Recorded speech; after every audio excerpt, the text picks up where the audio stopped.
સુરતમાં ગેસ સંકટથી કામદારોનું પલાયન રોકવા પ્રયાસો પાંડેસરાના પ્રોસેસર એસોસિએશને શરૂ કર્યું મેગા કિચન દરરોજ 5000 લોકોની રસોઈ બનાવાય છે પહેલા દરરોજ 500 લોકોની રસોઈ બનતી હતી પાર્સલ મારફતે પણ કામદારો સુધી પહોંચાડાય છે ભોજન સુરતમાં મોટી સંખ્યામાં રહે છે ઉત્તર પ્રદેશ બિહારના કામદારો ગેસ સંકટને કારણે કેટલાક કામદારોએ વતન તરફ રવાના થયા હતા મિલ માલિકોએ કામદારો માટે મેગા કિચનની શરૂઆત કરી સુરત શહેરમાં ગેસની અછત છે ત્યારે કામદારો માદરે વતન જઈ રહ્યા છે યુપી બિહાર તરફ વળ્યા છે ત્યારે આ કામદારોને અટકાવવા માટે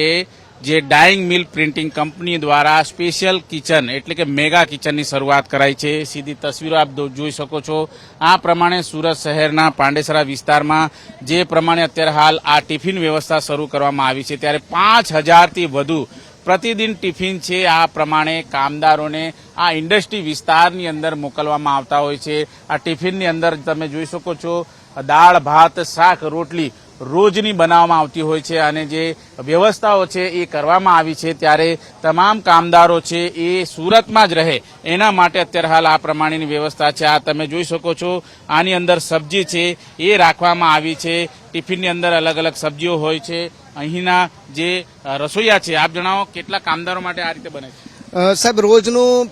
પહેલું જે અમારું હતું ભોજનાલયમાં જે ચલાવતા હતા એની અંદર રોજના 2000 થી 2500 માણસ જમવાનું બનતું હતું એની જગ્યાએ જે સિલિન્ડરની અછતની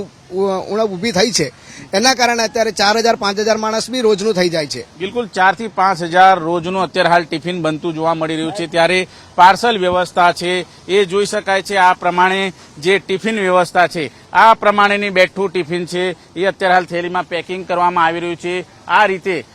જે પેકિંગ છે એ સર્વિસ પેકિંગ અત્યારે હાલ કરવામાં આવી રહ્યું છે ત્યારે આ તમામ